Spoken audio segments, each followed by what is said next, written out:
Tila nagtagisan ng galing, husay at kaalaman ng mga senador sa usapin sa impeachment ni Vice President Sara Duterte. Gayunpaman, tila dito na umano natin makikita ang husay at paninindigan ng ilang senador upang ipaglaban ang tama at katotohanan na dapat na talaga umanong patalsikin sa kanyang pwesto ang isang opisyal ng gobyerno na wala na umanong ginawa kundi magasta umano ng pera ng taong bayan at pa-travel-travel lamang umano sa ilang bansa na tila walang obligasyon sa kanyang sinumpaang tungkulin para sa kanyang bayan at mamamayan, na kahit na mapasa hanggang ngayon ay hindi pa rin umano masagot-sagot ang kanyang controversial na confidential funds.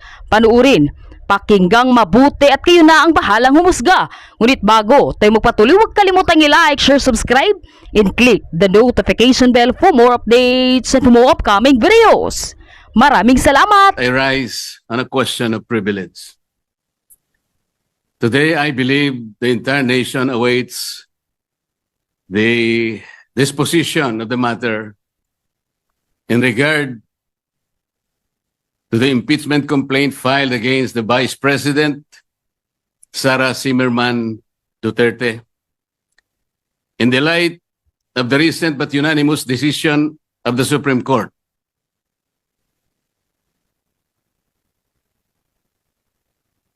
Mr. President, this decision was promulgated on July 25, 2025, declaring said complaint to be unconstitutional, void ab initio, violative of due process, and that the Senate in the first place did not acquire jurisdiction over it.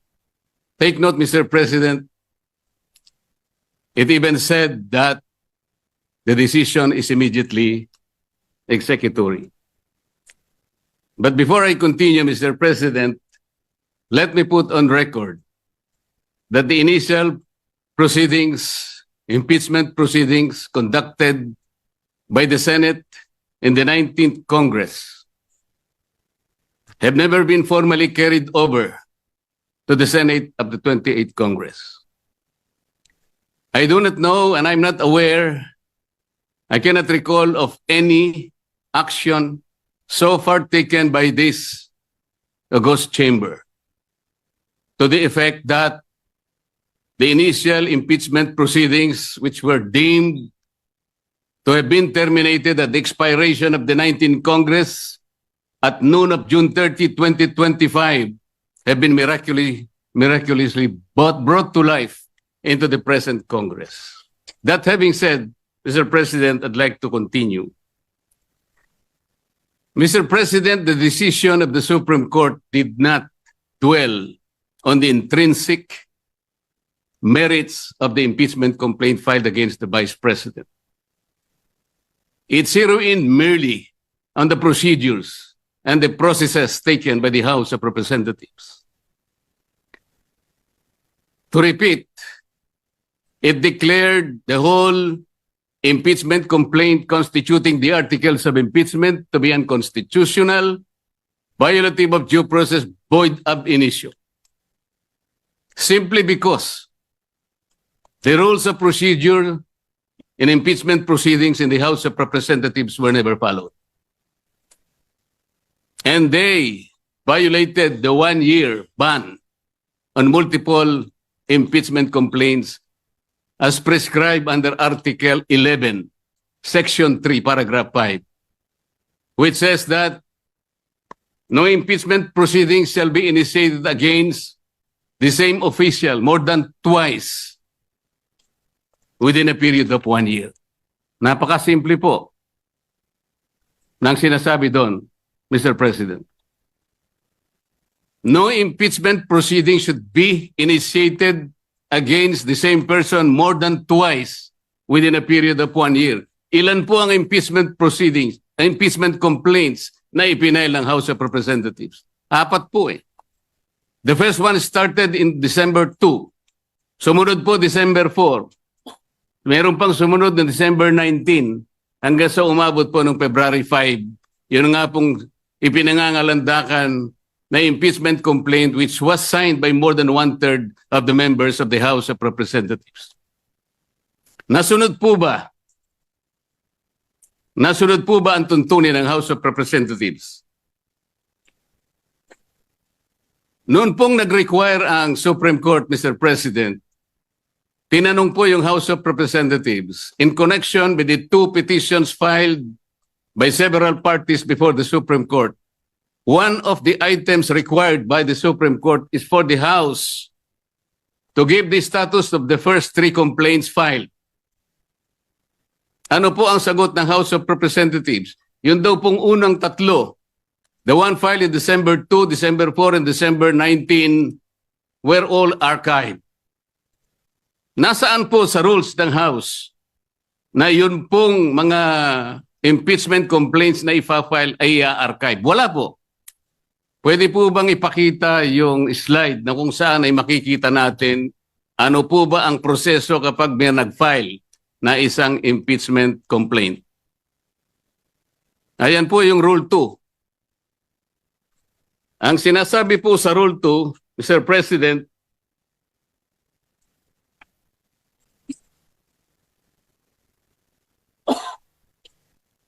hindi sa Rule 3, sa Rule 3. Rule 2, Section 3.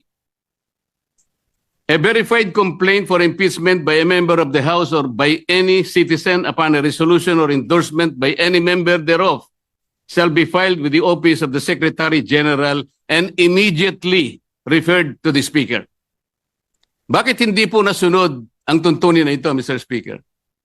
Kailan po ni-refer ng Secretary General sa opisina ng Speaker yung impeachment complaint dated December 2, 2024? Kailan po ni-refer ng Office of the Secretary General yung impeachment complaint na i-file noong December 4? Wala po silang sagot. Kailan po ni-refer ng Office of the Secretary General yung impeachment complaint that was received on December 19? Wala po silang sinasabi.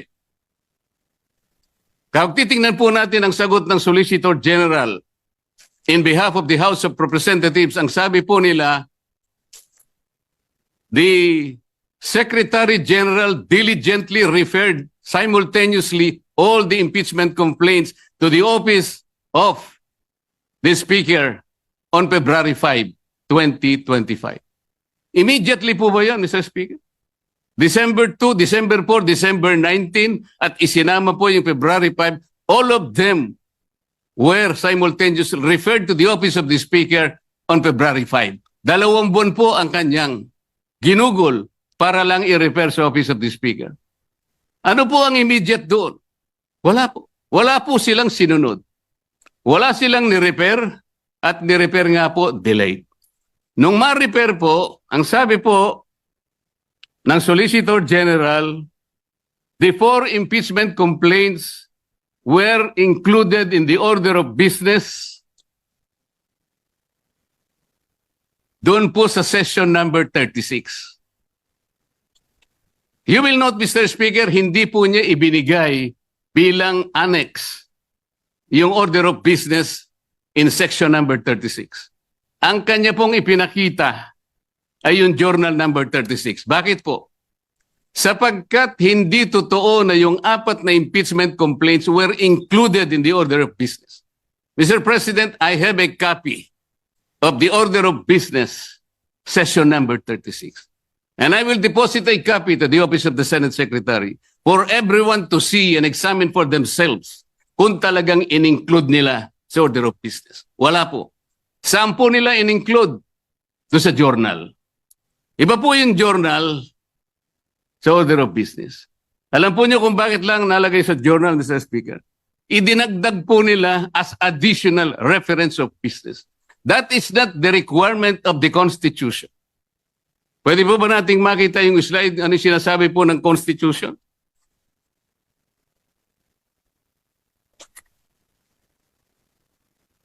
A verified complaint for impeachment may be filed by the member of the House, blah, blah, blah. Ang sinasabi po rito,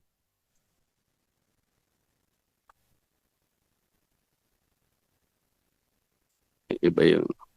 Hindi po yun. Sorry po.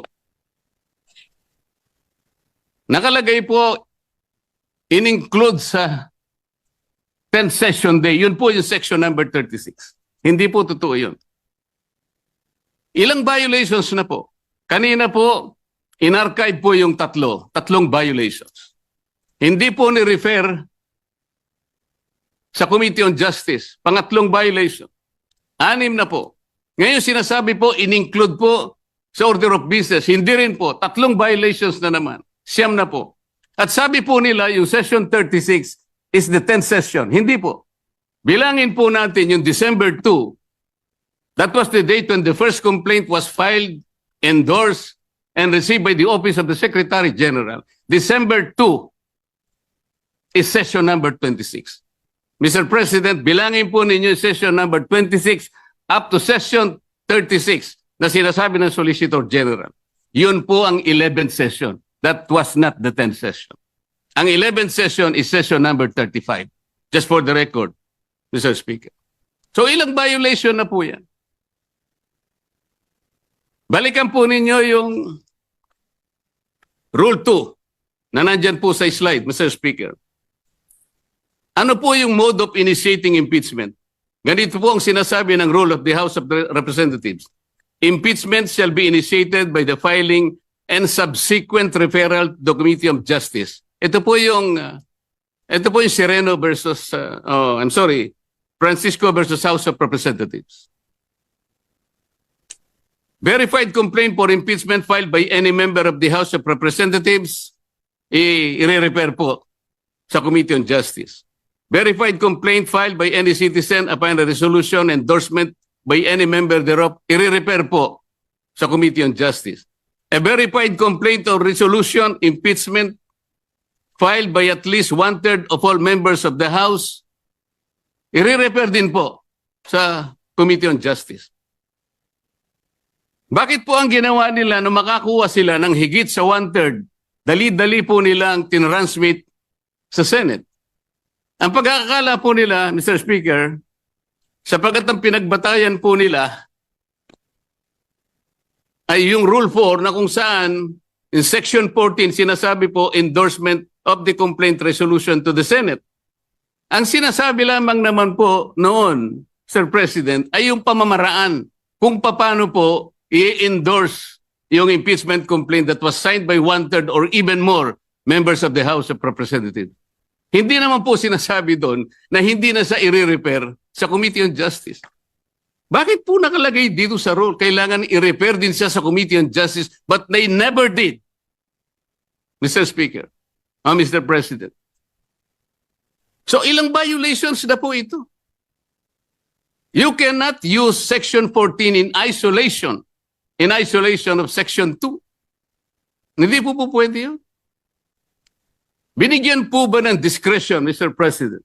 Was the House given the discretion to select, to withhold and select from among the 4 impeachment complaints, which will be the one to be transmitted in the Senate in derogation of the 1-year ban rule? Wala po silang discretion. Kung sila po mismo ay hindi sumusunod sa tuntunin, bakit po ngayon ay napakarami pong nagsasalita? Na parang akala mo ay ang Supreme Court pa ang nagkasala, ang nagkamali. Samantalang ito po, napakasimple po ng tuntunin, hindi kailanman sinunod. Even the 10th session day na sinasabi nila, 11th session day nung ilagay po nila sa order of business, sabi nila, they never included them in the order of business. Wala po. Nasa akin po yung kopya. Ano ba po ang pagkakamali? Mr. President, ipakita po natin yung last page ng impeachment complaint. Pakita po sa slide. Ayan po, Mr. President. Subscribed and verified before me.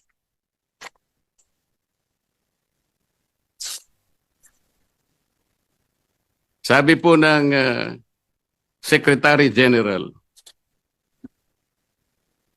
tambayin kopya ko rin.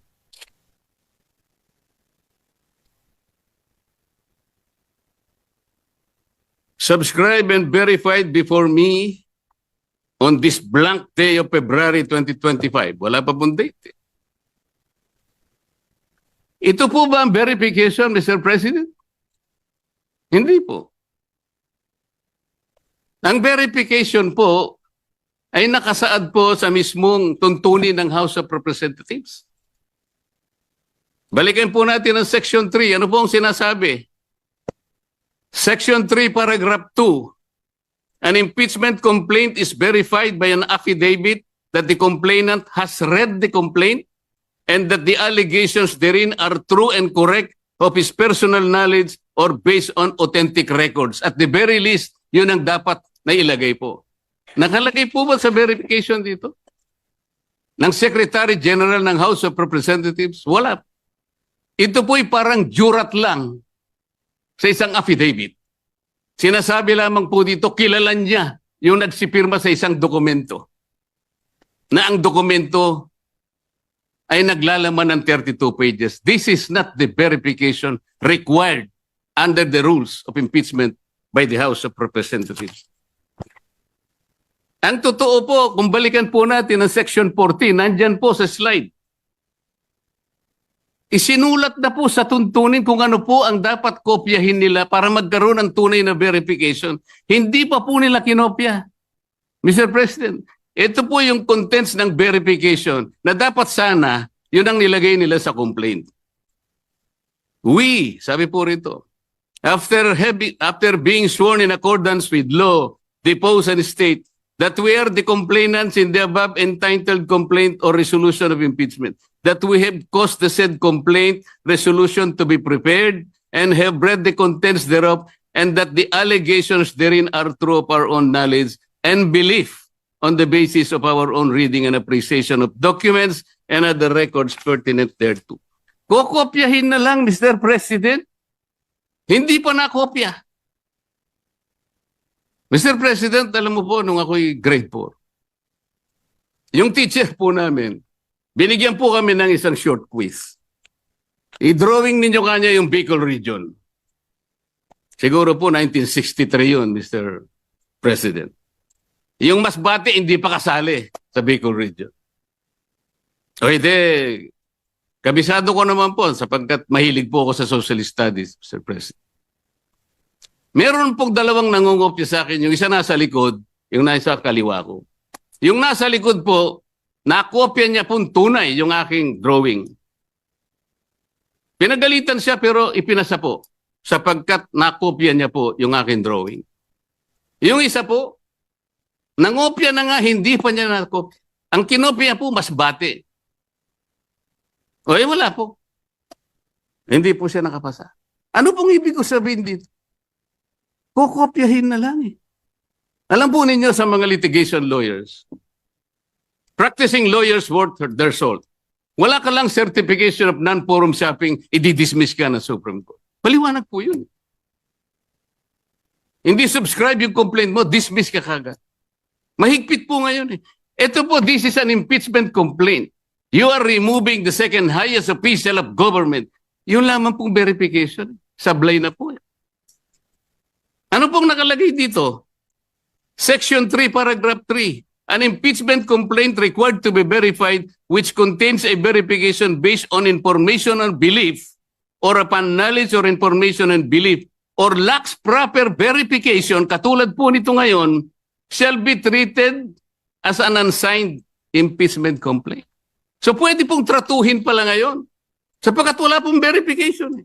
It may be treated as unsigned impeachment complaint. Paano ba yun? Bakit magsasalita po ang napakarami?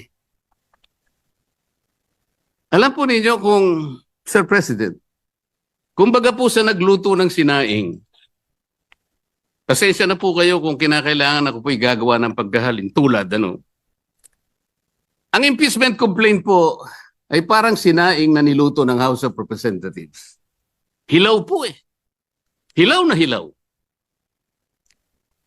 Ano po yung hilaw sa Bicolano, Mr. President? Hilaw din po yata. Sa Bisaya, hilaw din po. Sa Kapampangan, magadto, Mr. President. Sa Waray po, matagudtod. Sa Ilonggo po, lagdos. Sa Ilocano, Marakusol. Sana po tama ang aking pagkaka-pronounce. Ang dami pong nagsasalita, Mr. President. Doon lang pa po sa House of Representatives, isa pong bagong pasok doon. Ngunit patagal na pong nagserbisyo sa ating bansa. Naging senadora, naging Secretary of Justice, naging chairman ng Human Rights Commission. Alam po ba kung ano sinabi niya sa isang panayam? Ito po, nakuha ko. Harap-harapan na tayong niloloko. Kakaibang korte ito. Sana sa palengke na lang final ang impeachment case. At least doon, may nagtitinda ng totoo. Sana po, magtinda po siya ng matagudtod na kanin diyan sa Samar. Baka may bibili kaya. Pwede kaya siyang pumunta diyan sa Pampanga po para magbenta ng magadto na kanin. Kung may bibili, baka sakali. Pumunta kaya sa Panay para magbenta ng lagdos na kanin. Wala po siguro, Mr. President. Baka ngayon dagan dingding, hindi pa patusin. Huwag pong ganun. Ang dami na pong nagsipagsalita. Samantalang hindi po nila nakita. Ang dami, kayo po nagsimula ng mali. Hindi naman po sinasabi ng Korte Suprema na kailanman ay huwag kayong mag-impeach, huwag na kayong mag-file. Ayusin nyo lang po eh. Yun lamang po ang gustong mangyari dito. Ayusin nyo. You want to impeach the Vice President, do it in the right way.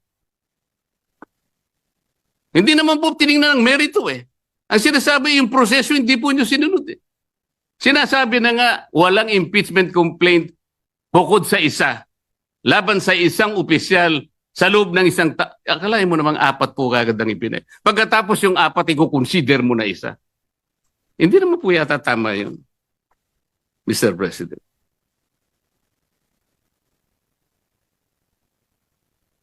Mr. President, gusto ko pong basahin isang parte ng official statement of the Integrated Bar of the Philippines and the Supreme Court's decision in Duterte versus House of Representatives, August 1, 2025. And I quote, "Disagreement with the court's reasoning is neither unwelcome nor unexpected. Dissent is not foreign to a democracy. It is essential to its survival. But to incite public repudiation of its authority, or even just to call for its outright defiance, erodes the very foundation of the legal order. Such actions disturb the equilibrium of powers and imperil the integrity of our democratic institutions, especially when appropriate legal remedies remain available within the framework of our constitutional system. If every adverse ruling becomes an invitation to disobey, the law ceases to be a constraint on power and becomes its casualty. The Constitution does not require agreement. It demands adherence." Ang sinasabi po ng mga ibang kasama natin, magpapile pa naman ng motion for reconsideration. Bakit hindi natin hintayin? As I said, Mr. President, if you are a practicing lawyer worth your salt, you are confronted with the unanimous decision of the Supreme Court. In a firm voice, it says this is unconstitutional, void ab initio, violative of due process, and the Senate never acquired jurisdiction over this. And it is immediately executable. Parang sinasabi niya sa'yo, wala ka ng room mag-file niyan. Is anyone expecting that even one soul of the members of the Supreme Court will reverse himself? We cannot depend our action, Mr. President, on the fortunes of litigation. Naalala ko pa nga po doon sa kaso ng Francisco versus House of Representatives. The former Chief Justice, Renato Puno, in a separate concurring opinion, naalala ko po Ang sabi niya, with the possibility of 2 impeachment complaints reaching the Senate, the good Chief Justice said that the Senate, in the exercise of its primary jurisdiction, can decide the question of whether or not the 1-year bar rule has been violated or not. The Senate can even decide if on its face the impeachment complaint has no legal basis. At ang sabi pa po niya doon, Francisco versus House of Representatives, sabi pa niya ron if the Senate finds that the 1-year bar rule is violated or that the impeachment complaint has no legs to stand on, that will be the end of the entire controversy. He was saying that let's give all the remedies available to the House and the Senate because of their primary jurisdiction. But when the case is ripe for judicial determination, it was the view of the former Chief Justice that the Supreme Court at that time, and only at that time, when it can speak with great moral authority in order to compel the loyalty, the respect, and the obedience of our people. Mr. President, when the Supreme Court negates the actions of a co-equal branch of government, it does not assert its superiority. Instead, it upholds the supremacy and the dominance of the fundamental law of the land, the Constitution. And so the Supreme Court has already spoken. The last arbiter of law, it says the complaint is unconstitutional, is void ab initio, is violative of due process. The Senate never acquired jurisdiction over this. It is immediately executory. On that note, Mr. President, I respectfully move that the impeachment complaint be dismissed. I so move, Mr. President. Majority Floor Leader. Mr. President, before, Mr. President, we act on the motion of the distinguished gentleman from the great province of Tarlac and Rizal. Mr. President, the motion is not among the privileged motions listed under our Rule 32, Section 90 of our rules. Therefore, Mr. President, it is debatable and may be subject to clarificatory questions. Nonetheless, Mr. President, our movant, Senator Marcoleta, has the floor, and Mr. President, subject to his consent and with his magnanimity, clarificatory questions on the motion may be entertained. In fact, Mr. President, we have some members of the Senate who wanted to interpolate with the permission, Mr. President, of the... What is the pleasure of Senator Soto, our distinguished Minority Floor Leader? Thank you, Mr. President. If the distinguished gentleman from Tarlac favor me with a few questions, I will be gladly accepting his favor. And if the Senate President will allow me, after a few questions, I will make my own manifestation to that effect. The gentleman may proceed. Should Senator Marcoleta so allow it? Yes, Mr. President. Thank you, Your Honor. Thank you very much. Mr. President, thank you. So, listening to the privileged speech of the distinguished gentleman from Tarlac, the basis of your motion to dismiss is the Supreme Court's decision, which is now pending appeal by virtue of the MR, or the motion for reconsideration filed last Monday by the House of Representatives. Is it not, Your Honor? The question, whether is it... Yes, your Subject basis to for appeal. your motion to dismiss is based on the Supreme Court decision that the so-called impeachment is unconstitutional, based on their decision. Yes, Mr. President, Your Honor. That's very, very clear and categorical.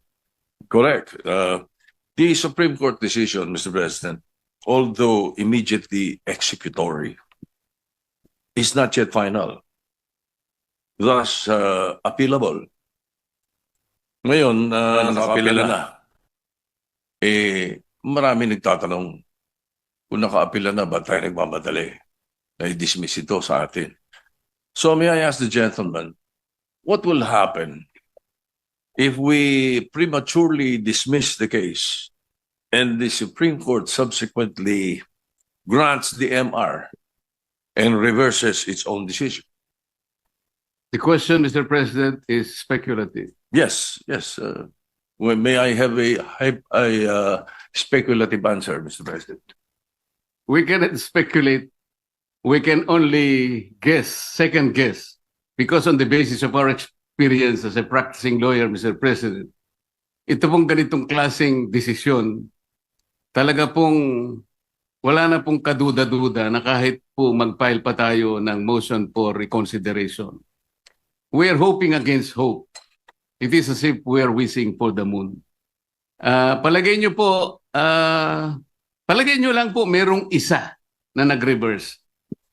Hindi rin po ma-overturn eh. Kasi po ang kailangan po ninyo ay 8 ang mag-reverse. Sa inaakala po ba ninyo, meron kayong makukuhang 8 na pumirma doon sa unanimous decision na babaligta rin po nila yung kanyang sarili. Kaya napakahirap pong mag-speculate, Mr. President.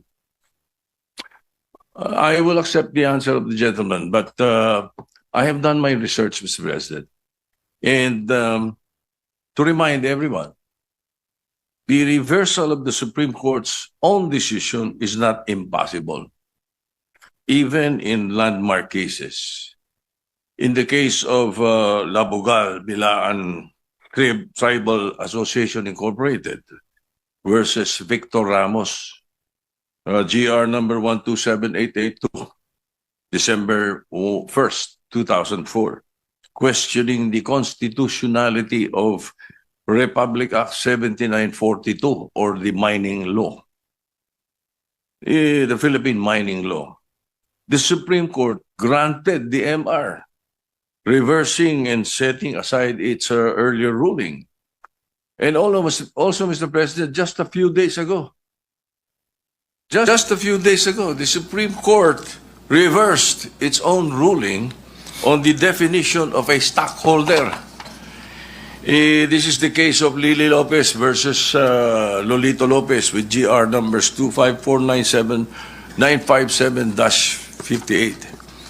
So, may kasabihan po tayo, ang tumatakbo ng matulin, kung matinik ay malalim.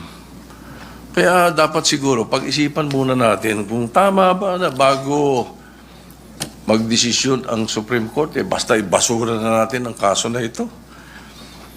Unang-una po, Mr. President, gusto kong malaman, yung po bang mga kasong sinabi nyo, unanimous decisions po ba lahat? I am not sure about that. But one thing I can say is that if there is a mistake, a unanimous decision could become a unanimous mistake. Wala pa pong nangyaring gano'n, Mr. President. At saka po tayo, pag nananakbo, ako po ay nakasapatos at saka sa kalsada kaya hindi po ako matitinik. Well, Mr. President, there's always a first time. Regardless of whether it's unanimous or not, unanimous decision does not bar an appeal or a reversal, Mr. President. That is one thing for sure. Now, secondly, where is the ball, Mr. President? Or meaning the impeachment case itself? Is it in the Senate or in the impeachment court? Didn't the impeachment court throw it back, remanded, returned to the House of Representatives? So what are we dismissing in the Senate kung wala sa atin ng kaso? Can we continue hearing the case and dismissing it without the impeachment case in our hands? Can we throw the ball out when the ball is not in our possession? Siguro naman dapat magkaroon tayo ng tinatawag nating sense of proper sequencing of moves. Nasaan po ba yung impeachment case? Mr. President, kanina po sa aking clarificatory statement, ang sabi ko nga po, yung ginawa pong initial proceedings noong 19th Congress Senate, yun po ay nangyari sa panahon po ng 19th Congress at lahat po yun ay naisantabi lahat sapagkat natapos nga po ang termino ng 19th Congress on June 30, 2024. Kaya po natin sinasabi, Mr. President, na dinidismiss na po natin ngayon sapagkat tayo po ang nasa lugar na sinasabihan ng Korte Suprema nung sabihin niyang ito ay immediately executory. Sino pong mag-i-execute nun? Hindi naman po i-execute yun ng House of Representatives. Maliwanag naman po na tayo lamang ang tinakdaan ng kataas-tahasang hukuman na gumawa ng paraan para isantabi na po ang usaping ito sapagkat napagtibay nga nila na ito'y unconstitutional, void ab initio, at wala na po tayong jurisdiction para dito. Thank you, Mr. President. Your Honor, thank you. But as I said earlier, not because it is immediate and executory does not mean it's not appealable.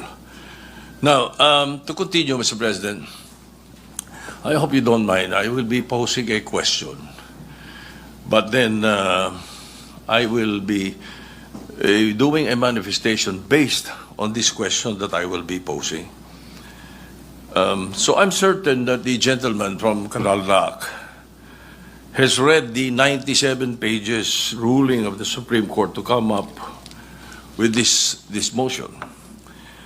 So the question is, must we agree on the statement of the decision of the Supreme Court on page 3, page 56, as basis that the one-year ban has set in?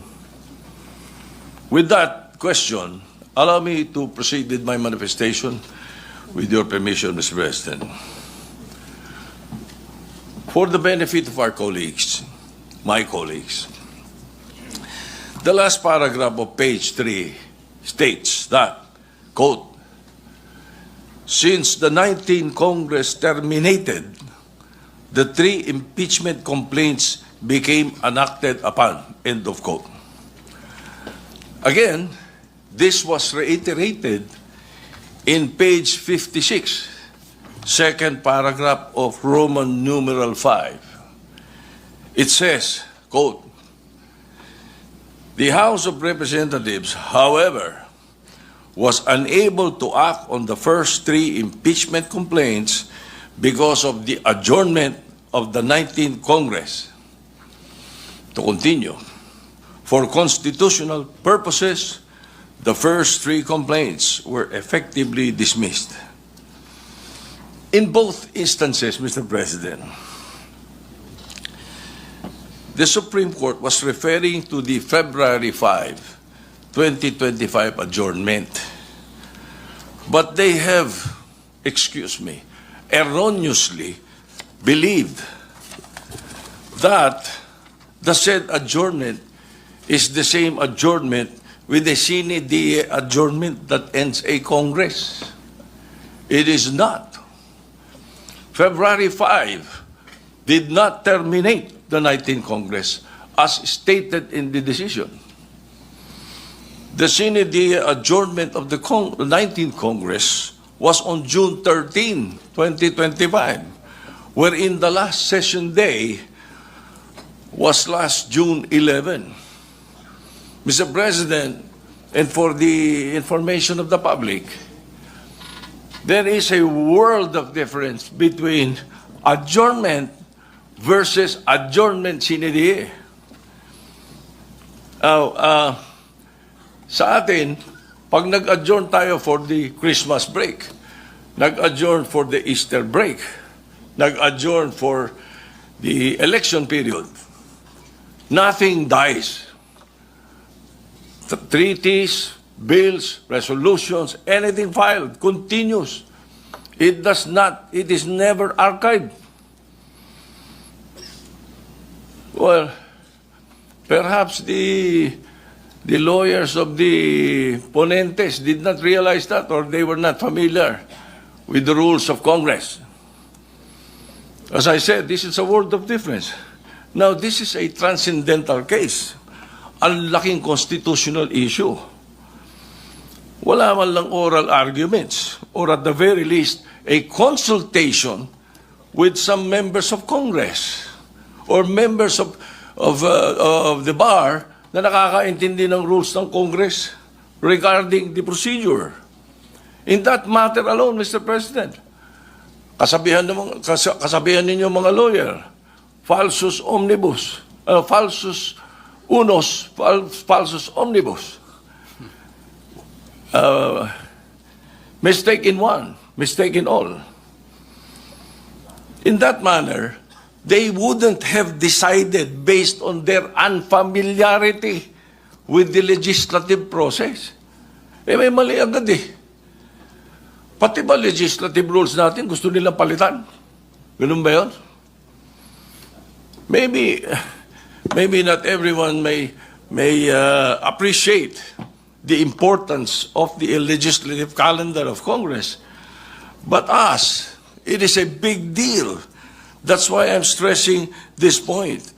Concurrent joint resolution pa nga when we approve this calendar, only to be misinterpreted and used erroneously in this case. Nag-adjourn daw yung 19th Congress. Kaya na-archive lahat. Now, may kinopya lang, kopya, mali pa. Sabi nga kanina ng ating distinguished gentleman from Tarlac, hilaw. Hilaw yung complaint. Hilaw din yung decision. In addition to this factual error, Mr. President, it can be seen in the website of the House of Representatives that the 3 impeachment complaints were referred to the Committee on Rules and were consigned to the archives on February 6, not February 5, as claimed in page 78 of the decision. Nag-housekeeping lang ang House, kaya in-archive, hindi to end the Congress. This archiving were not the results of the ending of the 19th Congress, but because of the fact that the 4th complaint were already filed and transmitted to the Senate. Eh dito pa lang, Mr. President, pilit na patunayan na barred ang 4th complaint. Kapag ayaw, may dahilan. Kapag gusto, may paraan. Now, to continue, Mr. President, and this is very much related. The Supreme Court, by the way, if it is wrong, if the complaint done by the House of Representatives was wrong, we cannot correct a wrong with another wrong. The Supreme Court essentially amended the Constitution by removing the 3rd mode of filing of impeachment complaint. This 3rd and speedy mode was enshrined there for a reason. In times that there is an urgent need to impeach a person who is influential and powerful and may use his position to evade the law, the 3rd mode, which is the fastest way, was provided in the Constitution. Why don't you ask the authors of this provision in the Constitution? The constitutionalists or CONCON delegates Munsod, Ascuna, Sarmiento. So, Mr. President, continuing, if the Supreme Court is now changing the meaning of initiating, then at the very least, please apply it prospectively. However, they are applying this new ruling retroactively, which is a violation of the doctrine of operative facts. Kung ganito kanilang kagustuhan, at susundin natin basta-basta, apektado din dito yung nakaraang impeachment, the impeachment proceedings. In the words of retired Supreme Court Senior Justice Antonio Carpio, I quote, "The said Supreme Court decision practically voided the impeachment proceedings against former President Joseph Estrada and former Chief Justice Renato Corona." Pag gusto talaga, may paraan. Pag ayaw, may dahilan. Pero wag naman sana pati sa mga ganitong bagay that will ultimately affect future impeachment and legislative rules and proceedings. Sa atin yun eh. I've read that the basis for the retroactive application of the new definitions because the Senate now has not acquired jurisdiction yet. Mr. President, ano tawag natin doon sa nag-constitute kayo as an impeachment court? Nag-robe pa kayo? You even sent out summons. Ano yun? June 9, the Senate President took his oath. June 10, nag-convene an impeachment court. Niremand to the House of Representatives. Tapos yung issue of the summons to the defense. Ano po tawag doon? Hindi nag-convene? Baka hindi nabalitaan ng Supreme Court na hindi nag-convene. Kaya naisabi nila yan. So, now, just an observation. I will try to shorten this, Mr. President. Just an observation, Mr. President. Well, not only myself, but several lawyers mentioned this to me, including my godson, former Senate President Aquilino Pimentel III. Naguluhan sila sa pagkakasulat ng desisyon. It is incoherent and some parts are off topic, sabi nila. Para bang pinagtagpi-tagpi. Basahin niyo mabuti. Uli, ang daming gagaling ng mga abogado rito. Basahin niyo. It even quoted the entire Article 11 of the Constitution not only once, but twice. It seems there were two ponentes. Parang dalawa author dito. Well, that is there in my observations. Just an observation. So, Mr. President, the personalities in this present impeachment case is of no moment to me. The Vice President is a friend of mine. The former President, President Duterte, has been my friend since 1988. Everybody knows that. What I'm pointing out is the danger of outright dismissing the impeachment proceedings by virtue of a decision that is not yet final and still pending appeal.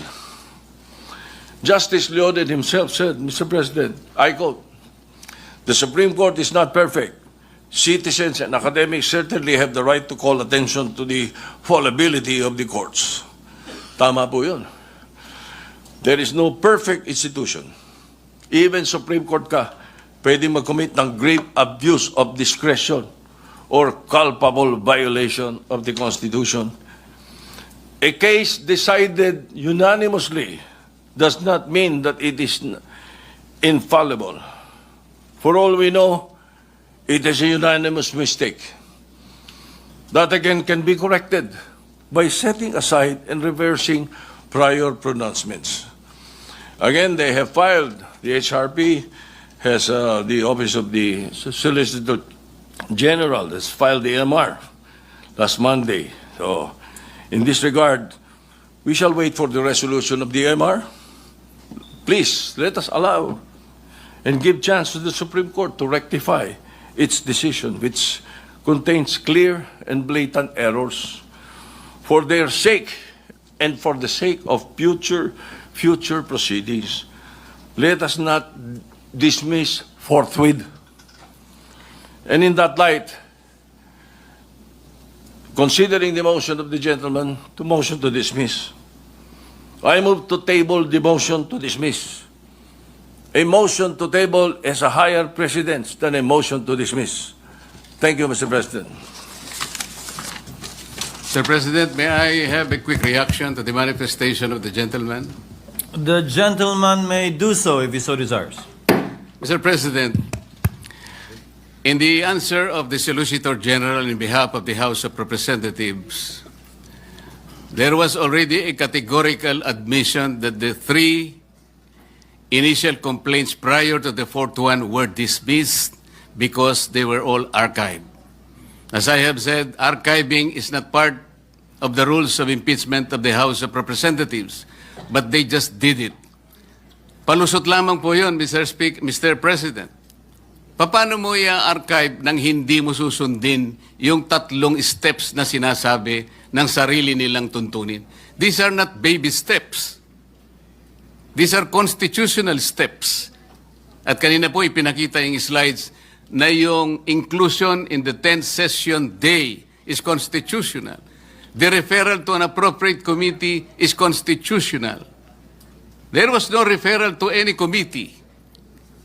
Ang ginawa po nila, tinransmit nila sa Senate without requiring themselves to observe another provision of their own rules.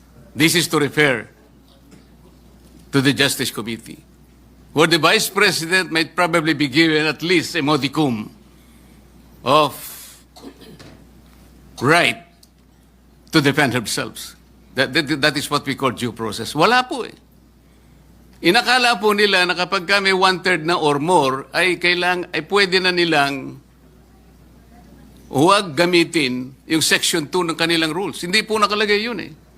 So hindi na po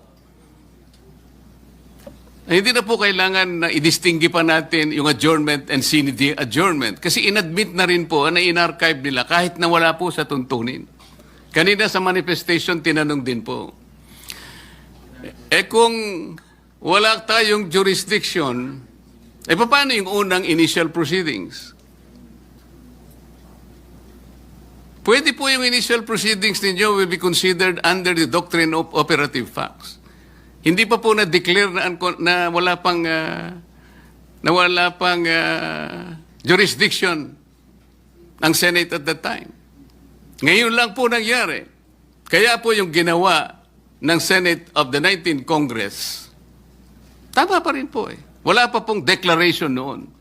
Kaya lang, ang kagaya po ng aking clarification na sinabi, all these initial proceedings conducted in the Senate of the 19th Congress were not officially transmitted to the 20th Congress, where I myself belong, a Congress of different composition. So yun po ngayon, naharap tayo ngayon sa issue na talagang tayo lamang po ang gagawa because there is no other agency of government that will execute that decision of the Supreme Court. Only the Senate. So may I go back to the first question, to the original motion, Mr. President. Mr. President, if I may. Majority Floor Leader. Thank you, Mr. President. With the indulgence of my colleagues, Mr. President, our Senate Minority Leader, Senator Soto, and first movement of the motion, Mr. President, Senator Marcoleta, may I respectfully appeal, Mr. President, of our, and remind, Mr. President, our colleagues of our concurrence during our caucus held last week, that we will debate on this and talk about this and discuss this matter, Mr. President. But if the minority leader would continue to insist his motion, Mr. President, we have no other choice but to dispose with the motion of the minority leader, considering that it takes precedence, Mr. President, with the motion of Senator Marcoleta. It is the understanding of the Chair that during our all-member caucus, which the Chair announced in plenary, that it was agreed unanimously by all the members that we will be discussing, debating, and acting on the Supreme Court decision on a date certain. And this was the date certain that was agreed upon in caucus. Maybe hear from the distinguished Minority Floor Leader if there has been a change in that position given on that date when we had an all-member caucus. Mr. President, as a matter of fact, concur with what you said. But during that time when we discussed it, there was no MR filed. There was no motion for reconsideration filed by the House of Representatives or the Solicitor General. So it becomes a different, it develops into a different scenario now that there is a motion for reconsideration. Because again, my question was not clearly answered when I said, what happens if we move to dismiss as what? As a Senate or as impeachment court? I think that is one of the questions that is going to be posed by another member of the Senate, and we wish that you could recognize them to continue debate on this matter before we decide. But again, my answer is that there was no motion for reconsideration when we agreed to decide on August 6 on the motion to dismiss. That's why my motion is not against the motion to dismiss, Mr. President. It is merely a motion to table the motion to dismiss, which you may be able to take up on the floor even tonight or tomorrow. A motion to table is alive always in parliamentary rules, and you may take it up anytime. Then we can take up the motion to dismiss after that, Mr. President. Thank you. We note the intent of the distinguished Minority Floor Leader, but the chair would therefore like to make some points known before we act on the motion. Mr. What is the President? pleasure of the Majority Yes, Floor Leader? Mr. President, upon conferment with the Minority Leader, Mr. President, he is amenable, Mr. President, for us to continue with the discussions and debate on this particular topic, Mr. President. And so with that, Mr. President, may I move that we recognize the distinguished gentleman from Cavite, Senator Panfilo Ping Lacson, to ask his questions, Mr. President. Well, first, the Chair would like to thank the Thank you, magnanimity Mr. President. of the distinguished Minority Floor Leader in order for us to be able to continue with the debates. The gentleman from Cavite, Senator Lacson, is recognized for his interjections with leave, of course, of the gentleman who has the floor, Senator Marcoleta. You may proceed, sir, if Senator Marcoleta so desires. Thank you, Mr. President. This is not an interpellation. Rather, this is a manifestation to be followed by a parliamentary inquiry. The gentleman may proceed then. Mr. President, I've been diligently reading and reviewing the rules of the Senate since I've been out of this august chamber for 3 years. Nowhere in our rules can I find a provision on a motion to dismiss, as submitted by the honorable gentleman from Tarlac. Neither is there a supplementary application of the rules of court to offer a space for such motion to dismiss, except perhaps in the committees performing their legislative inquiries in aid of legislation. Obviously, we are now assembled in plenary, not as an impeachment court, but as a legislative body, and I cannot relate to a motion in this plenary to an issue that involves a collective decision that falls solely and exclusively under the jurisdiction and authority of an impeachment court. Having said that, Mr. President, my parliamentary inquiry is addressed, of course, to the Senate President. Mr. President, how do we deal with the pending motion? I refer to the motion to dismiss. Shall we even take it up or deal with it? Kasi wala po sa rules natin. Paano wala tayo pong guidelines? Kasi wala po sa rules natin yung motion to dismiss. So anong guidelines ang susundin natin? in addressing the motion to dismiss submitted by the Honorable Marcoleta. Assuming arguendo, Mr. President, that the motion is voted upon and adopted by this body, what if, Mr. President, the Supreme Court reverses itself when it rules on the MR filed by the House of Representatives through the Solgen?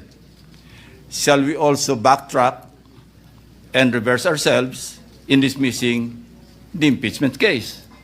I pose that question, Mr. President. Thank you. Thank you, Senator Lacson. To respond, we were faced with this question, but the very people asking us to wait right now were the very same people who were telling us before to ignore the pendency of a case in the Supreme Court precisely regarding this impeachment complaint. They were egging the Senate, even if we were on recess, to precisely proceed with the trial in spite and despite the pendency of cases in the Supreme Court. And the chair, with an abundance of caution, same with us good senator right now, decided to afford the Supreme Court time during the recess to decide on the matter. And when they did not, the Senate, in accordance with its duty, convened the impeachment court when we resumed session, given that we cannot conduct impeachment proceedings that have not yet begun yet during the recess. To answer the query with respect to motion to dismiss, this was actually done, although not via a motion to dismiss, but a motion to archive in relation to the impeachment complaints of then President Estrada and Ombudsman Gutierrez. In fact, in the case of Ombudsman Gutierrez, it was our distinguished minority floor leader himself, acting as majority leader, I believe, who moved that the case be archived, given the resignation of then Ombudsman Gutierrez for being moot. In the case of President Estrada, the case was likewise archived for being functus officio, given that EDSA DOS happened and a new president was sworn into office. Your Honor, I believe the chair believes that we will have different interpretations of the effect of the Supreme Court decision. But ultimately, as I discussed with the majority leader earlier, once a decision is made by the Senate and the period to seek a reconsideration of that decision put to a vote has expired, the next logical step would be to archive so that it will be made part of our records. It is the position of the chair, subject to the wisdom of the plenary, Your Honor, that given the Supreme Court decision that the Senate never acquired jurisdiction over it, that the proceedings and the articles of impeachment were null and void ab initio.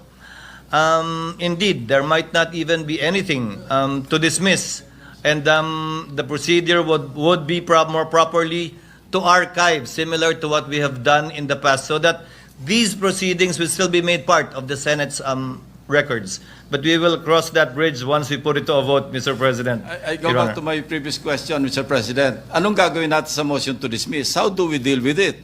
May We I are in answer, plenary Mr. as a legislative body. We're not an impeachment court.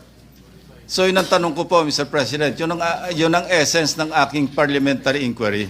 The predisposition of the chair is what I stated, but subject, of course, to the wisdom of plenary. May we hear from Senator Marcoleta with respect to his ideas, given that he is the proponent Mr. of the President, motion. it is true that the motion to dismiss is not part of our rules. But it is part of our rules po yung pagiging suppletory application po ng rules of court. In the rules of court, yung korte po can motu proprio dismiss a case kung wala pong jurisdiction. And considering that the rules of court has become part of our rules, that's why I use the motion to dismiss.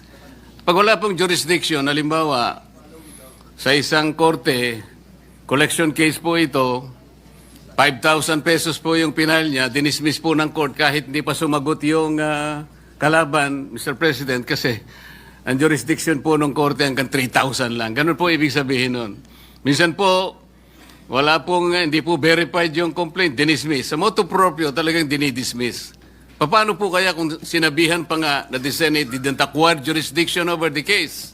Mas lalo po sigurong dapat nating panindigan na talagang i-dismiss na po natin, Mr. President.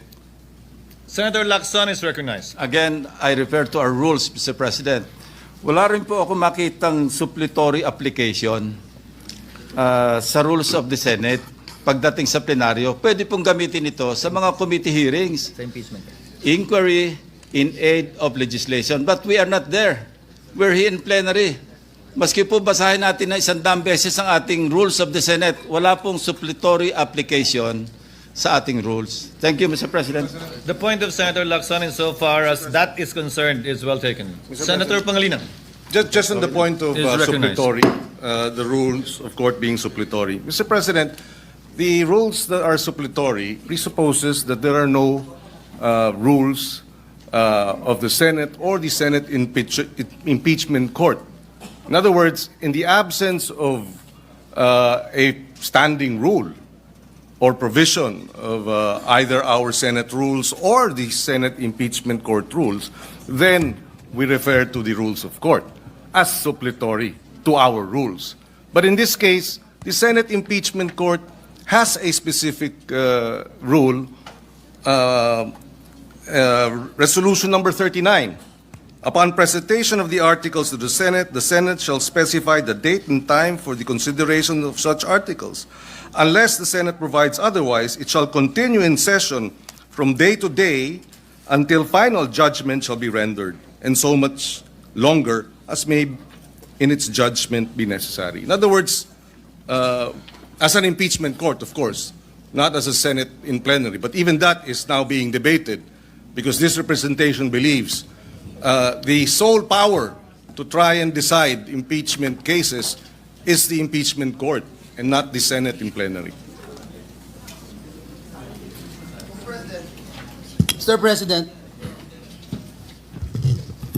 Majority Floor Leader. Mr. President, next to interpolate, Mr. President, on the list of this representation is the distinguished gentleman from Taguig and Pateros, no other than Senator Alan Peter Cayetano. I move that he be recognized, Mr. President. If I may, Mr. President, with the indulgence of the good gentleman from Taguig and Pateros, yung akin po ay the lady may proceed. susog doon kay Senator Lacson ng mga punto. But Your Honor, It's the not an chair- interpellation yet, Mr. President. I follow up point to the point of Senator Lacson. If the SP lady may and proceed. the gentleman. Thank you, Mr. President. And with the indulgence, as I said, of the good gentleman from Taguig and Pateros, nabanggit na rin po, Mr. President, pareho ni na Senator Lacson at Senator Pangilinan, yung usapin ng tayo ba, Senate or Senate impeachment court ba? So this is a point of inquiry, actually, a brief point of inquiry, Mr. President, related to the motions at bar now. The question presented to the body is related to an ongoing impeachment case, which is within the jurisdiction of the impeachment court. Should we not first have the newly elected senators take their oaths as senator judges and convene as an impeachment court? I note, Mr. President, that the Supreme Court decision is not yet final. As colleagues have mentioned, a motion for reconsideration has been filed by the House of Representatives, and the court itself, the Supreme Court, has given 10 days for the Vice President to comment. So yung point of inquiry ko nga po, Mr. President, hindi po ba dapat pasumpain na muna ng presiding officer with us convened as an impeachment court, yung mga bagong halal na senador para makapag-convene po tayo bilang impeachment court at i-treat yung mga motions at bar. Salamat po, Mr. President. Noted and entered into the records. What is the pleasure of the Honorable Just a very quick intervention. Very quick, Mr. President. With the Pangilinan? permission of Yes, our- you may proceed, sir. Yes, Mr. President, and we place this on record after reading the ruling, the decision of the Supreme Court. Mr. President, the Supreme Court referred to the Senate impeachment court repeatedly. And therefore, it is the Senate impeachment court that was also impleaded. It is the Senate impeachment court that may, if it opts to, file a motion for reconsideration. And therefore, this motion to dismiss, we believe, should be forwarded to or tackled by the Senate as an impeachment court. Your Honor, just on that point, the parties mentioned in the case is not the Senate impeachment court, but the Senate. And the dispository section of the decision makes mention also of the Senate. If I may quote, consequently, the Senate did not acquire jurisdiction to constitute itself as an impeachment court. That's the decision of the court in Duterte v. HOR.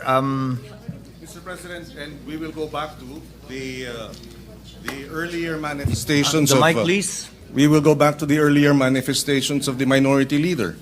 Yes, the Supreme Court ruled that we have no jurisdiction. Yet, the decision is flawed in terms of the facts on procedure, the one-year bar, and on due process. This is at least, of course, our assertion.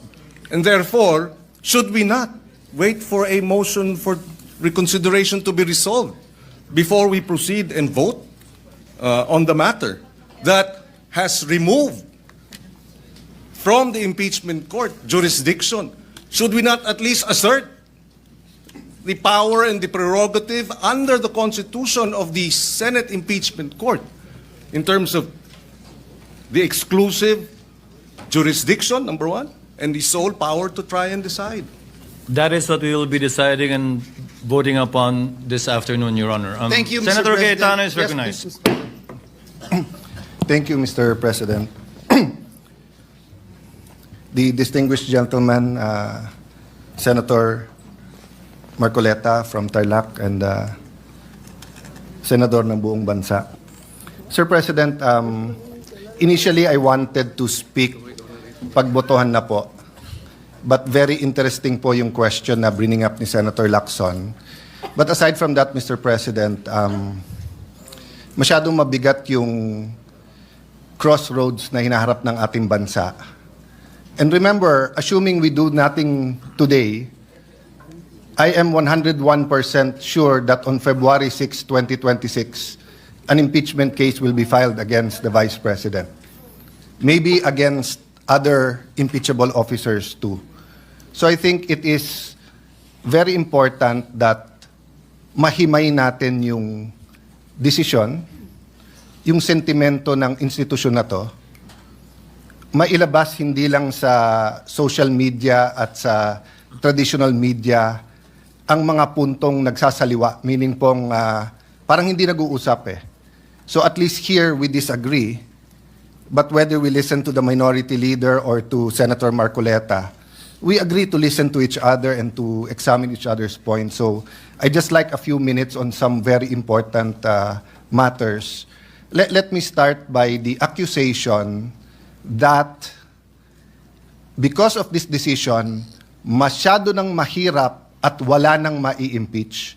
So may I ask Senator Marcoleta if he would give me the honor of asking him a few questions and allowing me to interpolate on 2 or 3 topics. The first one is whether or not naging imposible na mag-impeach under this decision. The gentleman may proceed if Senator Marcoleta will so allow it. Yes, Mr. President. Mr. President, sabi po nung iba, imposible na daw mag-impeach ngayon dahil sa desisyon. I Hindi see the po. decision before you. I approached you last week. You've been studying it. I see your radio program. Mukhang 10 beses mo na nabasa yung desisyon at apparently, Mr. Senator, you also listen to criticism. So kung ano rin yung sinasabi ng iba, pinapakinggan mo rin. In your view, may I take note first, Mr. President, that I am glad that the Senator made a distinction na he is for the rights of everyone. He was adopted by PDP and ran with a particular party, but he is not a member of the Duterte bloc. Am I correct there? Technically speaking, Mr. President, I am not a member of the PDP, but I admit that I was adopted and I ran in unity with some of the parties of the PDP candidates at the The time. point I'm going at is like, I was a cabinet member in the Duterte administration, but I have not talked to the Vice President. I ran as an independent in 2022, so I speak now as a senator and not as a partisan.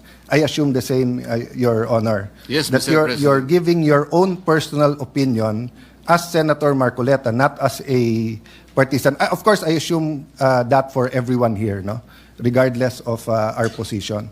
So, Mr. Senator, sa iyong paghimay ng desisyon, sa tingin mo ba imposible na ngayon mag-impeach ng isang impeachable officer? Hindi po, Mr. President.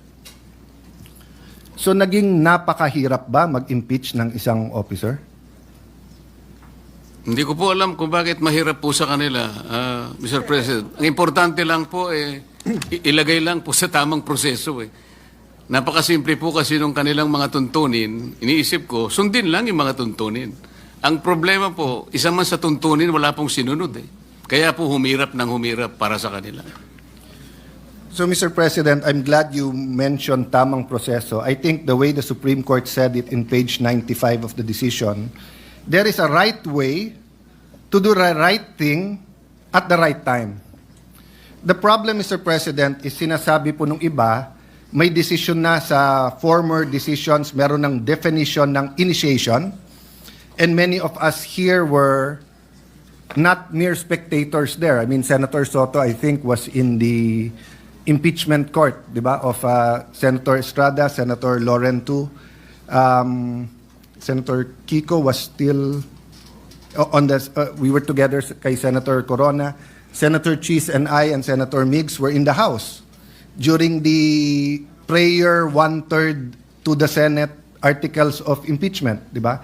So, hindi po tayo stranger sa mga pangyayaring ito. Ang punto ko, Mr. President, Senator Marcoleta, kung hindi nagsabi ang Supreme Court ng specific na dapat sundin, pwede kong ma-interpret na baka naman masyadong mahirap. Baka naman kahit anong i-file, kung gustong protektahan, hindi na siya ma-impeach. Paano na yung accountability? But is it true, Mr. President, that on page 93 of the decision, the Supreme Court actually narrated what has to be done for a valid impeachment complaint? Yes, Mr. President. Allow me to read. 1, the draft article of impeachment or resolution should be accompanied by evidence when made available to members of the House, especially those who are considering its endorsement. 2, the evidence should be sufficient to prove the charges in the articles of impeachment. 3, the draft articles of impeachment and their accompanying evidence should be made available to all members of the House of Representatives, not only to those who are being considered to endorse. Impeachment is an act of the entire House, which requires a qualified minority of only 1/3 of its members to be transmitted to the Senate. However, the House of Representatives is a deliberative assembly where each member should be allowed to represent the views of their constituents. Let me stop there first. Mr. President, may problema ba yung number 1 na yung articles of impeachment kailangan may ebidensya? Wala pong problema doon, Mr. President. Hindi ba ho baliktad? Kung walang ebidensya, may problema. Tama po. Kasi kung walang ebidensya, ano yon? Tapon mo sa Senate, bahala na si Batman. So, precisely tama ang Supreme Court that even if 1/3 endorse or file, dapat may ebidensya na. Let me go to the second part. The evidence should be sufficient to prove the charges in the article of impeachment. Mr. President, tama po ba na iba po yung sufficiency at iba din po yung quality or yung burden of proof? Di ba? Opo. So halimbawa po, sa piskalya, hindi po kailangan sa piskalya beyond reasonable doubt. Probable. Kailangan lang that there is probable cause that a crime was committed and there is probable cause that the accused committed that crime. Yes, Mr. President. So in the same manner, hindi sinasabi dito sa 2 na kailangan mo ipresenta sa mga congressman lahat ng testimony, lahat ng ebidensya. Ang kailangan lang, if you assume the evidence to be true, it will be enough to convict. Tama po. Because if not, then sayang lang ang oras natin sa Senate. Kung may articles of impeachment ka, walang ebidensya or may ebidensya pero yung ebidensya is not sufficient to prove the charges, either the Senate will be a kangaroo court and convict without evidence or we will be wasting our time. So wala rin problema sa number 2, Mr. President. Wala po, Mr. President. Number 3, ang sinasabi lang ng number 3, kahit na pumirma yung 1/3, kailangan ipakita pa rin sa lahat ng Kongreso. Isa po sa hinanakit po yun nung bata ako dahil ako po'y payat nun at hindi katangkaran. Parati akong saling pusa sa basketball, baseball, volleyball, dahil hindi po ako ganong kagaling sa sports. Sa Congress ba, hindi ba tamang rule to? Na kahit wala ka sa majority, kahit wala ka sa qualified minority, kapag ka may impeachment, merely being elected as a representative of the district or of the party list, dapat ipakita man lang sa'yo yung articles of impeachment at saka yung ebidensya. Tama po kayo. Wala man lang po akong nakita sapagkat ako po hindi isinali sa pakakitaan ng... So naiintindihan niyo po kung paano maging saling Hindi ko nga pusa. po alam na meron na po pala. Hindi man lang kami binigyan eh. Kaya nung tinanong ko po yung aking mga kasama, kayo pala bigyan nyo nga ako ng kopya para mabasa ko. Wala rin kami. Paano nyo pinirmahan? O hindi naman namin binasa nung pinirmahan na. Basta meron lang binigay ng mga signature pages. Doon lang kami pumirma. So Well, hindi nyo nabasa? Hindi. God and the world has a way of correcting itself because now I have the privilege of serving the people here, not as a salimpusa, and definitely, Your Honor, as chairman of the Senate Blue Ribbon Committee, is not a salimpusa here in the Senate. In fact, you are an esteemed neophyte with a very powerful committee. So, again, number 3 is just a simple walang salimpusa rule, which is very good. Number 4, respondent have the opportunity to be heard on the draft articles of impeachment. Hindi ko na po babasahin dahil mahaba, pero basically ang sabi ng Supreme Court dito, hindi naman kailangan pumunta doon ang Vice President. Pwedeng through pleadings. Meron po bang masama dito, Mr. President, na kapag may na-impeach, bigyan man lang siya ng kopya at pasagutin muna siya sa House bago siya pasagutin sa Senate? May masama po ba dito? Wala pong masama, Mr. President. Ang totoo nga po, sinasabi nga na dapat i-repair po lahat ng impeachment complaints kahit na yung pinirmahan ng 1/3 o higit pa, i-repair sa Committee on Justice. Yun po ang paraan siguro para magkaroon man lang ng pagkakataon ng Vice President kahit na by pleadings lang, makasagot siya. Yeah. Pero Before- hindi nga po ibinigay. Before I go to number 5, just because I like your answer, Mr. President, one thing that guides me, no? So I've in coming to my decision with this, I follow 2 books. One, the Bible, which is of course a covenant between God and people, tayo, and the Constitution, which is a covenant among the Filipino people and the government, no? Alam mo, both books talk about due process. Ang Panginoon, nung kinain ni Adam at Eve yung prohibited fruit, nagtanong muna siya, ba't kayo nagtatago? Hindi nag-accuse, nagtanong muna, pero alam na ng Diyos. So ang ibig lang sabihin ng due process, sabi ng desisyon ng Supreme Court, magtanong ka muna bago ka humusga.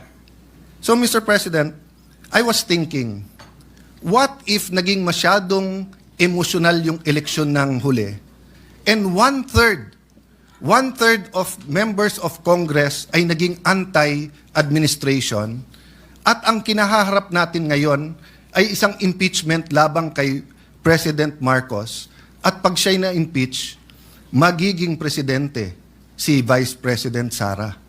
I wonder if all of us in this room and out of this room will still have the same paninindigan. I hope I will. I'm not judging.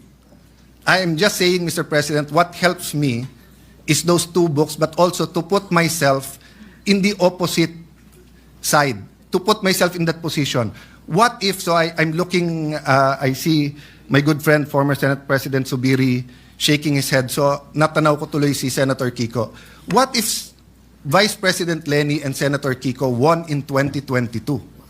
And what if ang ini-impeach ngayon ay si Senator Kiko? I hope yung desisyon ko to support this decision would be the same. Tama Because po, the Supreme- dapat walang pagkakaiba. Wala saan pagkakaiba. So number 5, a reasonable period of time determined on the basis of complexity of charges must be given to all members of Congress. Kasi lumalabas po, yes, tama si Senator Soto, ibang mode yung 1/3.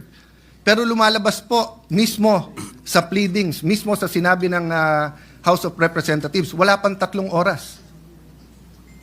Yung Wala po. ibinigay sa mahigit 200 na pumirma, samantalang ang complaint is a few hundred pages. Tama po ba? Mahaba pong pahina lahat ang sinabi sa akin, Mr. President, at hindi po nila na kayang basahin sapagkat wala nga silang kopya. Humihingi po sila ng kopya bago pumirma, ngunit wala pong ibinigay. Yun po yung sinabi sa akin ng mga ilan sa aking mga kasamahan doon. Yung number 6 po, Mr. President, madali kasi kailangan yung impeachable act is an act done while they were in their present office. So wala naman pong problema dyan. Meaning, kung may nagawa si Senator Cruz nung konsyal pa siya, pero ngayon Vice President na siya, hindi naman siya pwedeng impeach base sa ginawa niya nung konsyal siya. Tama po. So madali po yon. Number 7, at the very least to accord the opportunity to be heard under the requirement of due process in the procedure under Article 11, Section 3, Paragraph 4, after the draft articles of impeachment and required proof arrived at. Letter A, the House of Representatives should provide a copy of the draft articles and its accompanying evidence to the respondent and give her an opportunity to respond within a reasonable period. May problema po ba dito? Wala po. Kapag ka ganito kabigat, natatanggalin mo ang isang impeachable officers, tama po ba yung surprise? Hindi po. Parang, oh, eto yung wag mo nang tignan, 1/3 naman kami, sa Senado ka na, sa Senado ka na mag-reply.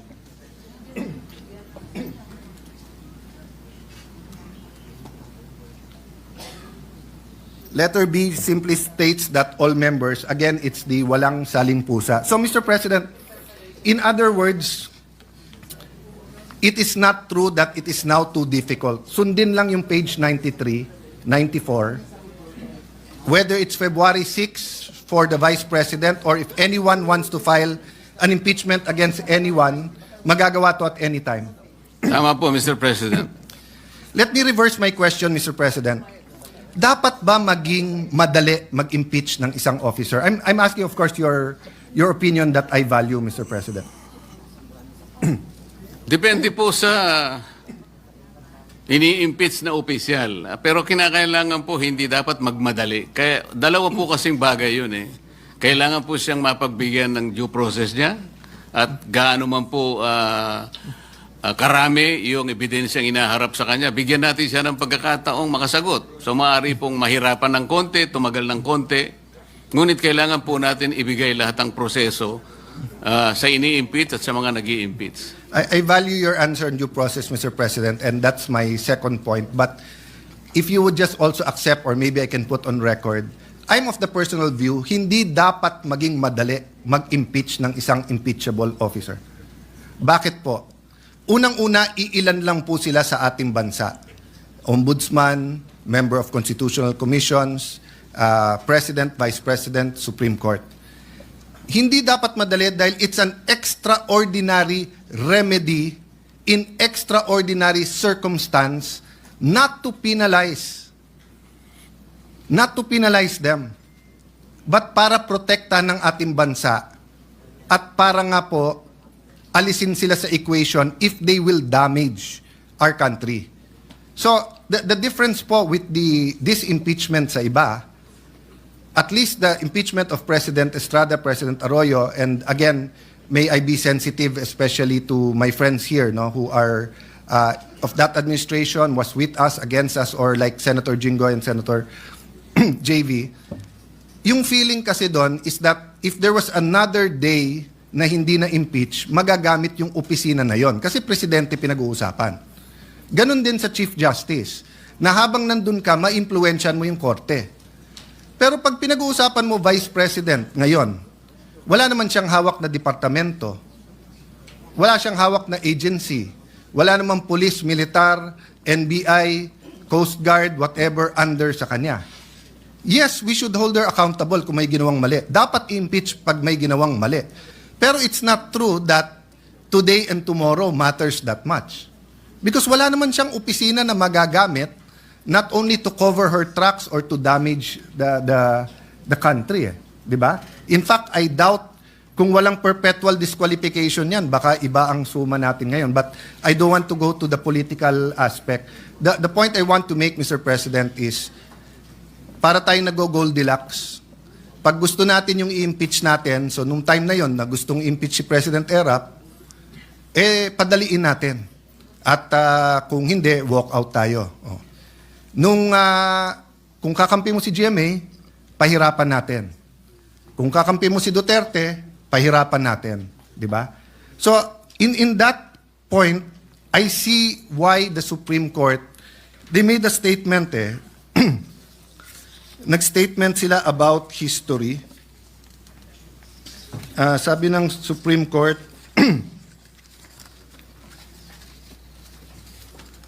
ito po, sa page 94, we understand our history. We have learned that in the past, momentary desires to do what is convenient and concede means to ends have inadvertently created precedents that weaken the succor of law for those who dissent, or those that are society's margins, or those who have fallen out of grace from the powers that be. We have learned that the clash of political interests in the past, often disguised by noble intentions, have obscured the need to address the real problems of corruption, inequality, poverty, and disempowerment faced by our people. Kung ito lang po ang sinabi nila, Mr. President, sasabihin kong hindi ba namumulitika yung korte? But sinabi nila to after page 93 na iniisa-isa nila paano mo i-impeach eh. So parang ang tinuruan na ang Senado at saka House, gusto nyo impeach ang Vice President o sino man, sundin nyo lang to. Wala na kayong problema.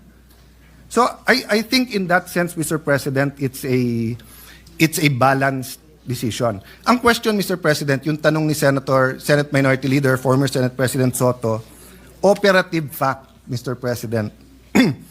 Mr. President, may I venture to answer the question of Senator Soto nung tinanong niya, ano to? Diba? Ano to yung nag-robe, etc. Nasagot na po kasi ni Sara Geronimo yon. Nung sinabi niya kay Coco Martin, there was never an us.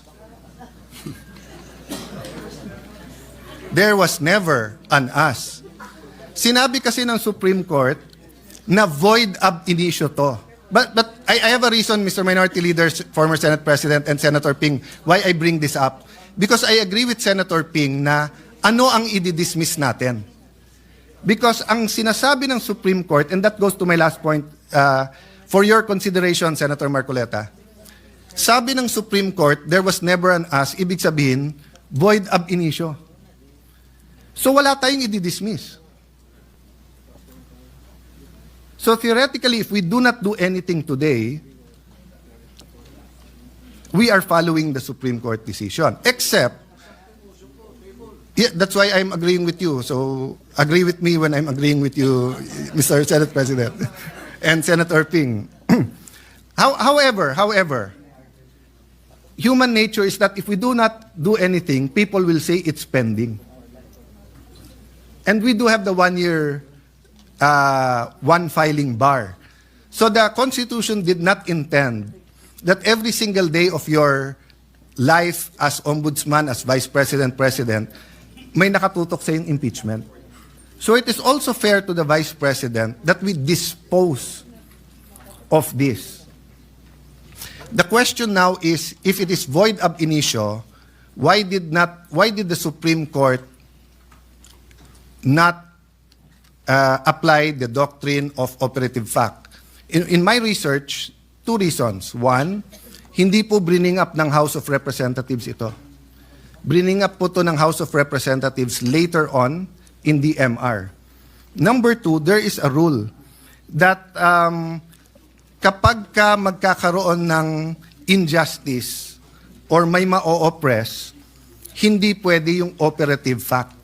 So since my finding, please correct me, Senator Marcoleta, if I'm wrong. since may finding po ang Supreme Court na sinircumvent yung 1-year bar, hindi ka ngayon pwede mag-operative fact kasi para mo ni-reward ngayon yung circumvention. Am I correct sa Yes, Mr. pagkaintindi? President, because the doctrine of operative fact is based on equity and fairness. Wala pong equity talaga eh. Hindi po sinunod ang mga tuntunin. So, sa umpisa pa lang, nagpalusot na, kaya hindi po pwedeng gamitin yung operative fact. I see former Secretary Jeremiah Bellica in the crowd. Sa ease of doing business na si Majority Leader and si Senator Ping, I think were the sponsors, di ba, or the authors of the law. I don't know kung, ang alam ko, covered ang Congress dun eh. So kapag ka 10 days, at kasi ministerial yung sabi ng Supreme Court eh. Kapag ka nag-file ka ng impeachment, yung 10-day, 3-day, ministerial yon. So even if you do not consider it archived, if you apply the ease of doing business law that Secretary Jeremiah Bellica used to very much push in government, you would come to the same conclusion. Eh. My point is, Mr. President, we'll never come out with a perfect decision. People will disagree. That's why I agree with the statement of the IBP na ang kailangan sa Constitution ay hindi agreement, kung hindi adherence. The North and South of the United States did not agree on slavery. That's why they fought a civil war. Because they had to see who will adhere to this Constitution, who will treat this piece of paper as a living soul and a covenant of this country rather than just a piece of paper. And grabe po ang devastation sa United States. Buti po tayo nagdidebate lang. Buti po tayo yung dugo ng ating mga bayani ay minsan lang po inalay at ngayon nagdidebate na lang tayo sa desisyon na to. Pero kung hindi natin susundin ang Supreme Court decision and we will court a constitutional crisis, we will tear the Constitution apart because, Mr. President, this is going to second to the last question. May option ba tayo not to follow the Supreme Court? Wala po, Mr. President. So it's for academic discussion and for criticism, for enlightenment, and trying to influence the court na masama decision nyo. In accordance, I respect the opinions for those who think na masama yung decision. But in actuality, as an institution, we have to follow, hindi po ba? Tama po, Mr. President. Is the gentleman a member of the Commission on Appointments? Wala pa po yatang ini-elect. Hindi, kasi may decision ng Supreme Court kung paano hati-hatiin yung membership ng CA. Kung hindi rin natin susundin yung decision ng Supreme Court sa impeachment, wag na rin natin sundin sa CA. What about sa sweldo ng mga senador? 'Di ba? Sabi sa konstitusyon, sa mga batas, hindi tayo pwede magpasa ng batas na makikinabang tayo. Tama po yun. So kung disagree tayo, wag na rin natin sundin dahil mas mataas na sweldo 'yon. Kailangan po kasi palagi nating isasaalang-alang kung anong sinasabi ng desisyon ng Korte Suprema at hindi yung sarili po nating nilalayon o sarili nating interes. Correct ko ba? Especially when we disagree. Madali kasi magsang-ayon pag we agree eh. Tama po. Maraming magsasabing nag-uusap tayo through microphone but we agree on many things. But mas mahirap when we disagree. Tama so, po. Mr. President, so since we disagree slightly on dismiss, would the movant, the distinguished senator, consider na ma-amend yung motion that the Senate obey or follow or anong tamang salita na acceptable sa minority, the Supreme Court decision? Because if the motion is to obey the Supreme Court, so if the Supreme Court reconsiders, the motion still carries, then we will follow. If they don't, we will still follow. And right now, sabi naman nila, it is immediately executory. So as far as I'm concerned, it doesn't exist. But I agree with the gentleman, there's some action that is wanting eh. Kung Tama hindi, po. Kung hindi, it's there floating in the air. Anyway, I'll leave that as a question. There might be some people who want to interpolate, Mr. President, but may I offer that solution? We are allowed to amend, to propose an amendment to any motion if the movant agrees. I am amenable to an amendment, Mr. President, like moving it to send it to the archives. Like we will have the same result if that is the case. And I will be pleasing Senator Soto if I do that. What is the pleasure of the Honorable Soto, the distinguished Minority Floor Leader? Thank you, Mr. President. It grieves my heart to disagree. I think I'd rather call for the previous question, a motion to table. It has the same effect, and you can bring it up anytime. But we did not say that we did not follow the Supreme Court decision. It will not. It will say. It will not say that we archived as the interpretation of the Supreme Court is. Kung ano yung word ng archive. Iba yung archive nila eh. Hindi pa nga adjourn, archive na sa kanila eh. Hindi ba? Hindi pa tapos yung session eh. Hindi naman ganun ang archive sa atin. Sa kanila ganun. Iba yung rules ng Congress eh. Iba yung kaysa sa rules nila eh. So, hopefully, baka pwedeng we can find a middle ground between the proposal of Senator Alan Cayetano and my motion to table, which has a higher precedence than the motion to dismiss. But Mr. President, that is not consistent with the immediate character of the decision. The decision says it is immediately executory. A motion to table, hindi po immediate yun eh. Tsaka sabi nga ni Senator Cayetano, somehow there should be some action. The people are waiting for some kind of a closure before this chamber. Because that particular decision is directed to no one but to the Senate, Mr. President. Sir President. Before the chair recognizes any member, the parliamentary status is that a motion was made by the Honorable Marcoleta, which he is willing to amend, and a higher order of precedence motion was made by the Honorable Minority Floor Leader. Both are pending, and to afford time for both the Minority Leader and the original movant to perhaps consider and find a compromise as agreed upon earlier, can we proceed with the interpolations and interjections, manifestations, if you will, Yes, of the yes. other members who had manifested to so interject and make known their position through a manifestation or interpolation? Yes, Mr. President. Thank you. Therefore, I withdraw the call for the previous question, and then allow that to proceed. But then again, just a point of information for for our colleagues. The Supreme Court has just received a motion for a TRO for the Senate not to take up this particular case. It was filed yesterday by the former Associate Senior Justice Tony Carpio, also Ombudsman Conchita Carpo Morales, Commissioner Heidi Mendoza, religious leaders, former military and public servants, Ms. Sheila Magno, students and the youth and the academe. They have filed a TRO with the Supreme Court, and we are awaiting something to that effect. It might come out today, and then we are, again, inuunahan natin. So hopefully, yes, we can proceed, Mr. President. Thank you, Minority Floor Leader. Your manifestation is duly noted. Senator Cayetano, Sir President, let me agree wind with... up. Let me just agree with both you and the Minority Leader.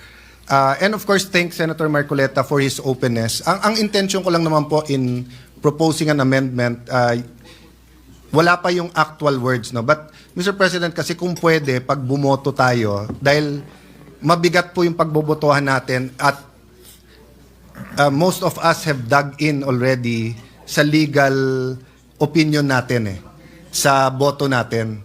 So kung mali ang framing kung ano pagbobotohan, mahirapan din tayo lahat. So meaning I don't mind if I vote for or against the proposition, at least malinaw kung anong pagbobotohan ko. So like I would vote to follow the Supreme Court decision. I'm thinking whether I'll vote to dismiss because the Supreme Court said it did not exist, void ab initio. But I don't want to vote against it because if I vote against it, it is live. And precisely the Supreme Court said immediately executory. No? So let me yield the floor para dun makapagtanong yung iba. But I'm hoping some of us can come up with language that will be acceptable. We might not have a unanimous vote, but at least klaro kung anong pinagbobotohan natin. Thank you very much, Senator Marcoleta. Mr. President, just a point of information. Senator Pia Cayetano is recognized for her point of information. Yes, thank you, Mr. President.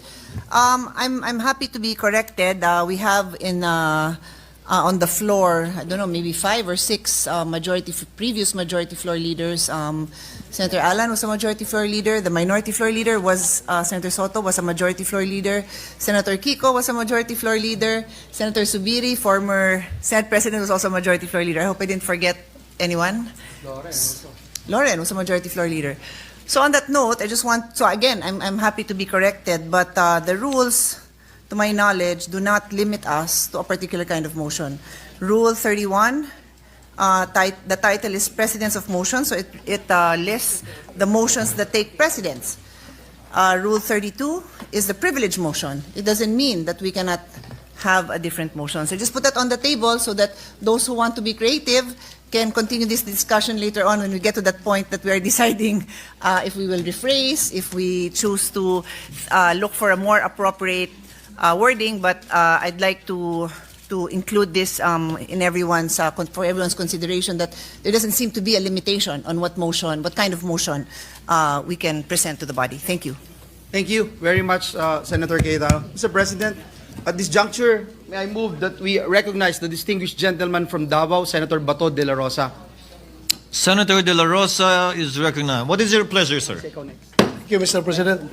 I just would like to make a clarification, Mr. President, that it is very clear to me during our caucus, we have agreed that today, on this date, we are going to tackle this Supreme Court ruling, and we have to debate on this, and we have to decide on this today. It was not part of the agreement that whenever the House of Representatives file a motion for reconsideration, ay ma-install yung ating plano to decide today. So, bakit nagbago yung usapan, Mr. President? I'm just asking. Your Honor, the Senate is a collegial body and decides everything by dividing the House. The current parliamentary status is that we have 2 motions that have not yet been acted upon. One has precedence over the other. Pinahintulutan ng dalawang movement na magpatuloy muna yung pagdedebate.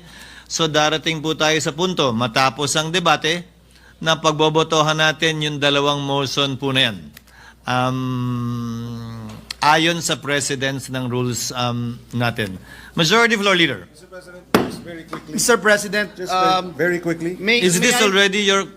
Just an interjection on the point raised by Senator De La Rosa. Mr. Majority President, if I may appeal, Mr. President, to distinguished gentleman from Pampanga, Mr. President, because next to interpolate is the distinguished lady from Iloilo, Mr. President, quick Senator Risa, and manifestation. then it's his turn, Mr. President. Just a quick manifestation, The Mr. President. gentleman may proceed for his quick manifestation. Because it has been referred repeatedly about what we agreed on in the caucus. Mr. President, we agreed to decide on this matter. And if the decision is to lay it on the table, that is a decision of the Senate in plenary. In other words, we didn't agree on deciding that we will decide on a motion to dismiss. We didn't agree that we would decide on holding it in abeyance. We said we will decide. Your Honor, that's precisely what the chair said. We will be Thank you. deciding on these pending motions at the proper time after debate. Senator Ontiveros is recognized for her interpolation and interjection if Senator Marcoleta so desires. Yes,